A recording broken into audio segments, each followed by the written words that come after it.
নমস্কার বন্ধুরা, tasty dishes by Ruma চ্যানেলে আপনাদের সকলকে স্বাগত জানাই। আজকে আমি দারুণ টেস্টি একটি নিরামিষ রেসিপি আপনাদের সঙ্গে শেয়ার করব।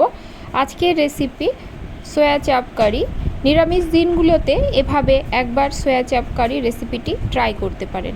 রেসিপিটি ভালো লাগলে লাইক কমেন্ট করবেন এবং সাবস্ক্রাইব করে পাশে থাকবেন এবং বেল আইকনটি কিন্তু অবশ্যই প্রেস করবেন। রান্নাটি করার জন্য একটি মশলা করে নেব। এর জন্য নেব টমেটো, আদা এবং কাজু একটা স্মুথ পেস্ট করে নেব।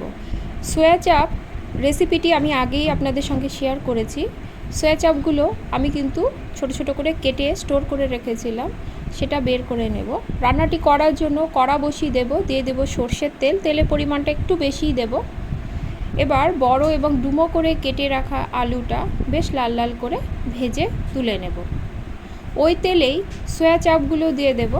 সয়া চাপটাও কিন্তু বেশ লাল লাল করে ভাজতে হবে এবং গ্যাসের ফ্লেমটা মিডিয়াম টু লোতে করে দিয়ে ধীরে ধীরেই বেশ লাল করে ভেজে নিতে হবে।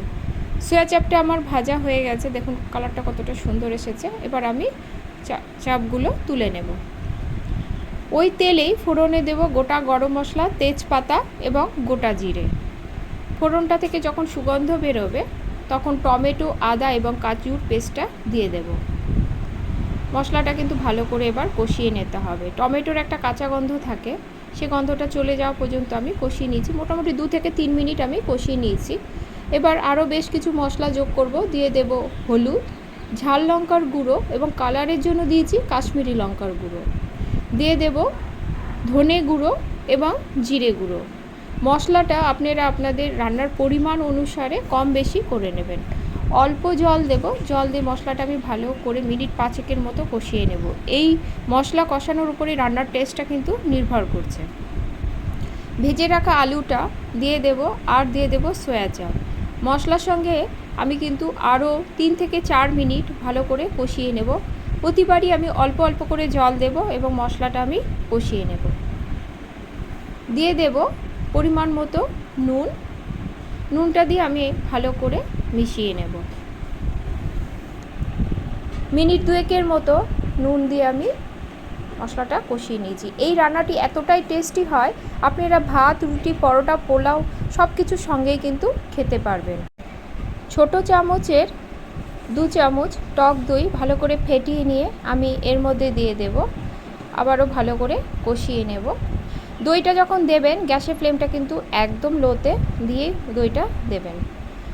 আমি এবার দিয়ে দেব ছোট চামচের হাফ চামচেরও কম হিংটা আমি পরেই দেবো, এতে ফ্লেভারটা কিন্তু খুব ভালো আসে। আর যেহেতু নিরামিষ রান্না, হিংটা দিলে টেস্টটাও কিন্তু খুব ভালো আসে। এবার এতে আমি দিয়ে দেবো জল। আমি কিন্তু এখানে উষ্ণ গরম জল ব্যবহার করেছি। জলটা দিয়ে ভালো করে মিশিয়ে নিয়ে ঝোলটা আমি ফুটতে দেব। স্বাদের জন্য দিয়ে দেব চিনি।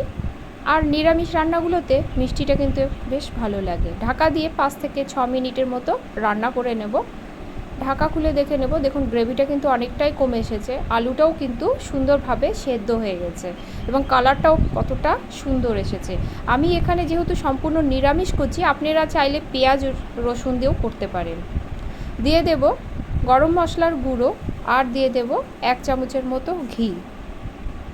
ভালো করে মিশিয়ে নেব। গ্যাসের ফ্লেমটা অফ করে স্ট্যান্ডিং টাইম 1 মিনিটের মতো রেখে দেব। তারপরে পরিবেশন করব। আমার রান্নাটি কিন্তু হয়ে গেছে, দেখুন কতটা সুন্দর হয়েছে। আজ তাহলে এ পর্যন্তই। সকলে ভালো থাকবেন। ধন্যবাদ সকলকে।